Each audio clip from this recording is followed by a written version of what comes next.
కావాలి? ఎటువంటి వెజిటబుల్ ఉంది గుండెని ప్రొటెక్ట్ చేయడానికి? ఇది అంటే మనం వెజిటబుల్ థెరపీతో మాట్లాడుకుంటున్నాం. హ్మ్. చాలా ఎపిసోడ్‌లో చేసాం మనం షుగర్ గురించి, ఆట్ల గురించి. యెస్. హార్ట్ కంప్లెయింట్ అనగానే హాస్పిటల్‌కెళ్తే ఫస్ట్ చేసేది స్టంట్. సిటీ. ఆ! వాల్వ్స్ బ్లాక్ అయినాయి. వాల్సే అంటే సర్క్యులేషన్ వెళ్ళట్లేదు.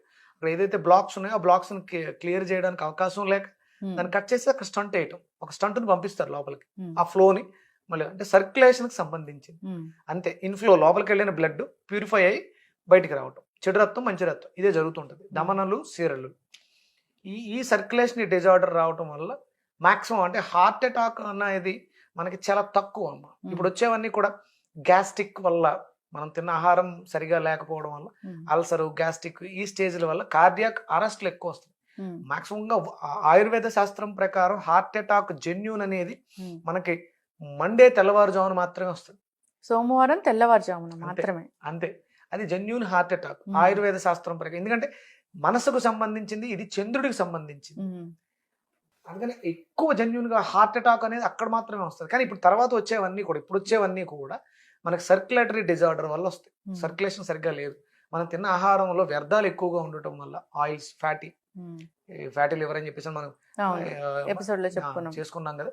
దీని వల్ల ఆయిల్స్ వల్ల వస్తున్నాయి. సర్క్యులేషన్ ఆగుతుంది అంతే. సర్క్యులేటరీ డిజార్డర్ వల్లే హార్ట్ కి కంప్లైంట్స్ వస్తాయి. అది హార్ట్ ఎన్లార్జ్మెంట్ అవ్వచ్చు, లేకపోతే హార్ట్ లో హోల్స్ ఇవన్నీ కూడా కేవలం సర్క్యులేషన్ సరిగ్గా లేకపోవడం వల్ల హార్ట్ ప్రాపర్ గా పనిచేయదు. దీనికి మనం వెజిటేబుల్ థెరపీలో అద్భుతంగా చూసుకునేది పచ్చి అరటికాయ. చాలా అద్భుతంగా పనిచేస్తుంది. మనం రెగ్యులర్ గా కూడా అరటికాయని మనం కర్రీస్ లో ఫ్రైస్ కింద ఎక్కువ తీసుకుంటాం. దాన్ని అంటే డీప్ ఫ్రై కింద ఎక్కువ తీసుకుంటే మళ్ళీ ఎంత అయితే హార్ట్ కు మంచి చేస్తుందో అంతే హార్ట్ కి చెడు కూడా చేస్తుంది. ఎందుకంటే మనం వాడే ఆయిల్స్ మంచి ఆయిల్స్ కాదు. ఇప్పుడు ఫ్రోజన్ ఆయిల్స్ ప్యాకెట్ లో వాడుతున్నాం. ఇంకా దాని గురించి మనం వేరే ఏమి చేయాలి. ఎందుకంటే ప్రొడక్షన్ ఎక్కువ కావాలి. కొన్ని వేల లీటర్లు వస్తే తప్ప ఇప్పుడున్నటువంటి పాపులేషన్ లో మనం బ్రతకలేదు. అందరూ నువ్వుల నూనె, వేరుశనగ నూనె వాడాలని మనం ఎంత గట్టిగా చెప్పినా అంత ప్రొడక్షన్ ఇవ్వలేదు. స్తోమత కూడా ఉండదేమో గురువు గారు. అంటే కాదమ్మా, స్తోమత లేకపోవడం అంటే ఏం లేదు. అంత కేజీలు వాడాల్సిన అవసరం ఏముంది? ఇప్పుడు ఒక కర్రీ వండడానికి మీరు ఎంత ఆయిల్ వాడతారు?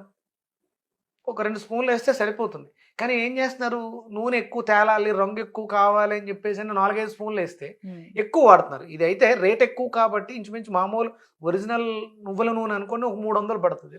ఇదే మార్కెట్లో మనం సన్ఫ్లవర్ ఆయిల్ తీసుకుంటే 150 రూపాయలు, 180 రూపాయలు. ఇప్పుడు అది 400 అయిపోయి ఉంటుంది నువ్వుల నూనె. అంత ఎక్కువ వాడాల్సిన అవసరం లేదు. ఆయిల్ కన్జంప్షన్ తగ్గాలి. ఎంత తక్కువ తింటే అంత మంచిది. అది మంచి నూనె వాడాలి. దానికి అది పేరు, నూనె పేరే మంచి నూనె. అవును, షాపుల దగ్గరికి వెళ్ళినప్పుడు మంచి నూనె అంతే. మంచి నూనెకి వేరే ఇంకేమీ లేదు. అంటే మిగతావన్నీ కూడా చెడ్డ నూనె, 100% చెడ్డ నూనెలే. అంటే మిమ్మల్ని ఆరోగ్యంగా ఉంచేది మంచి నూనె. అది కొంత వాడుకుంటే సరిపోతుంది. అవసరం LDL, HDL అనేది మన గుండెకి అవసరం. అవి లేని ఆయిల్స్ లో మనం ఎక్స్టర్నల్ యాడ్ చేసుకుని వాడుతున్నాం. అది గుండె దాన్ని తీసుకోవట్లేదు. అది మంచి నూనె కాదు కాబట్టి శరీరం తీసుకోవట్లేదు. దానికోసమే అది బలహీన పడుతుంది. అలాంటి వాటిలో మనం బాగు చేసుకోవాలనుకున్నప్పుడు చూడండి, ఇంకొకటి ఇది సర్క్యులేటరీ డిజార్డర్ అని చెప్పాను కదా, వెరికోస్ వెయిన్స్ వస్తాయి. హార్ట్ అటాక్ వచ్చే వాళ్ళకి సూచనలు వెరికోస్ వెయిన్స్. అంటే వెరికోస్ వెయిన్స్ ఉన్న వాళ్ళందరికీ కూడా హార్ట్ అటాక్ వచ్చే అవకాశం 100% ఎక్కువ ఉంటుంది. వీళ్ళు 100% ఈ పచ్చి అరటికాయని జ్యూస్ గా, అంటే వెరికోస్ వెయిన్స్ ఉన్న వాళ్ళు రెగ్యులర్ గా ఒక నెల రోజుల పాటు అరటికాయ జ్యూస్ తాగేస్తే మీకు ఈ వెరికోస్ వెయిన్స్ వెళ్ళిపోతాయి. మనం పీల్ చేయాల్సిన అవసరం లేకపోతే సర్జరీ చేసుకుని ఇలా చేస్తూ ఉంటాం. ఇది సర్క్యులేటరీ డిజార్డర్ కాబట్టి పచ్చి అరటికాయ జ్యూస్ రెగ్యులర్ గా తీసుకుంటే మీకు వెరికోస్ వెయిన్స్ వెళ్ళిపోతాయి. మళ్ళీ సర్క్యులేషన్ అంటే కిందకు వచ్చినటువంటి బ్లడ్ స్టాగ్నెట్ అయిపోయి అక్కడే ఉండిపోయి చెడిపోయింది, నల్లగా అయిపోద్ది. మీకు ఆ మరకలు పైకి తెలుస్తూ ఉంటాయి దారుల కింద. ఎక్కువ నిలబడి పని చేసే వాళ్ళకి, ఎక్కువసేపు నిలబడి ఉండే వాళ్ళకి, లేడీస్కి ఎక్కువ ఉంటుంది. ఎందుకంటే వంటగదిలో మీరు ఎక్కువ గంటలు నిలబడి వంటలు చేస్తూ ఉంటారు. లేడీస్కి ఎక్కువ ఉంటాయి. అలాగే నిలబడి ఎక్కువ పని చేసే వాళ్ళకి ఉంటాయి. దానివల్ల ఈ ఇబ్బంది వస్తుంది. అలాగే హార్ట్ అటాక్ కూడా వీళ్ళకే ఎక్కువ వచ్చే అవకాశం ఉంటుంది. అంటే సర్క్యులేషన్ బాగాలేదు అని బాడీ ఇన్సెస్ వెరికోస్ వెయిన్స్ ద్వారా చెప్తూ ఉంది. నరాలు ఉబ్బుతూ ఉంటాయి. ఈ జ్యూస్ ఎలా తయారు చేసుకోవాలి? 100 గ్రామ్స్ అంటే ఒక అరటికాయ తీసుకుంటే ఒక 200 ఉంటుంది అనుకుందాం, లేకపోతే 100 ఉంది చిన్నగా ఉంటే. దాన్ని ఫ్రంట్ టు బ్యాక్ కట్ చేసేసి విత్ పీల్తో సహా, తొక్కతో సహా నీట్ గా కడిగి చిన్న చిన్న ముక్కల కింద కట్ చేసుకుని, చిన్న అల్లం ముక్క యాడ్ చేసుకుని, పల్చటి మజ్జిగ వేసి మెత్తగా జ్యూస్ చేసుకోవాలి. జ్యూస్ అయిపోయిన తర్వాత వడకట్టండి. లైట్గా ఏదో పిప్పు వస్తుంది, లైట్గా వస్తుంది పిప్పు. దాంట్లో మిరియాల పొడి, కల్లుప్పు, సైంధవ లవణం వేసుకుని రెగ్యులర్గా మార్నింగ్ ఈవినింగ్ 2 times తాగితే మీకు హార్ట్ అనేది 100% చాలా బాగా ప్రొటెక్ట్ చేయబడుతుంది. లైఫ్లో హార్ట్ అటాక్ వస్తుందేమో అన్న భయం కూడా అవసరం లేదు. అలాగే మీరు అడిగారు అక్యుప్రెజర్ అని, దీనికి స్వైసో అని చెప్పేసి అని ఒక ఎక్స్ట్రాడినరీ ఎక్సర్సైజ్ ఉందండి. చాలా అద్భుతంగా పనిచేస్తుంది. మనిషికి 2 గుండెలు ఉంటాయి, ఐడియా ఉందా? 2 గుండెలు ఉంటాయి. ఒక గుండె ఇక్కడ ఉంది, ఇది మనకి అందరికీ తెలిసిందే. ఇది కాకుండా ఇంకొక గుండె ఉంది. ఎప్పుడైనా వాల్స్ బ్లాక్ అయినాయి అన్నప్పుడు ఆ ధమనులు సిరలు వేరే చోట నుంచి తీసేస్తారు. ఎక్కడి నుంచి తీస్తారు ఐడియా ఉంది? మనకి పిక్కల నుంచి తీస్తారు, అక్కడే ఉంటాయి. అంటే ఇక్కడ ఏదైతే వాల్స్ ఉన్నాయో అదే టైప్ ఆఫ్ వాల్స్ ఇక్కడ కూడా ఉంటాయి. అంటే పిక్కలు చాలా బలం. అందుకని రెగ్యులర్ గా వాకింగ్ చెయ్యండి అంటారు. అంటే సర్క్యులేషన్ ఇక్కడ నుంచి పైకి వస్తుంది. ఈ 2 ఒకేలా పనిచేస్తూ ఉంటాయి. సెకండ్ హార్ట్ అన్నమాట మనిషి యొక్క పిక్కలు, సెకండ్ హార్ట్. ఈ పిక్కల్ని స్ట్రెంగ్త్ ఆన్ చేసుకోగలిగితే మీకు వెరికోస్ వెయిన్స్ కూడా ఇక్కడే ఉంటాయి, పిక్కల మీద ఎక్కువ ఉంటాయి, కనిపిస్తుంది. ఇది ఒక హార్ట్, అంటే ఇది డ్యామేజ్ అవుతుందని ఇది చూపిస్తుంది మనకి, ఇది కనపడదు బయటకి, ఇది లోపల ఉంది. దీన్ని మనకి ఇక్కడ ఎక్స్పోజ్ చేస్తూ ఉంటుంది.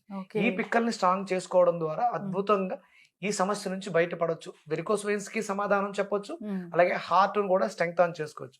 చేసి చూపించు. ఇది హార్ట్ కు సంబంధించినటువంటిది. దీన్ని స్వైసో అంటారు. మనం షోల్డర్ విడ్త్ ఎంత అయితే ఉందో అంత డిస్టెన్స్ పెట్టుకుని కాళ్ళని, ఫుట్స్ని బాగా గమనించండి. లైట్గా అంటే మనం ఎక్సర్సైజ్ చేసేటప్పుడు ఇవి ఇలా లేస్తాయి. రిలాక్స్గా బాడీని ఇన్హేల్ ఎక్సేల్ చేస్తూ రిలాక్స్.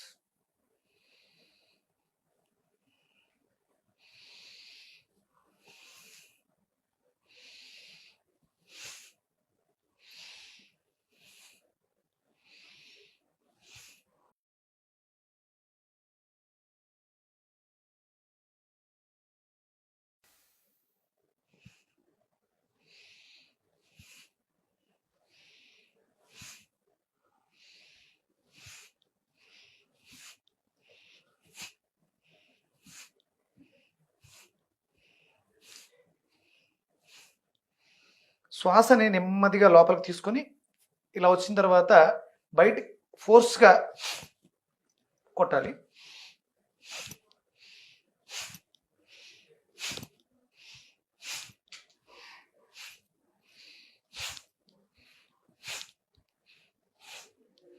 అదమ్మా, దాన్ని స్వైసో అంటారు. ఇది మనకి అద్భుతమైనటువంటి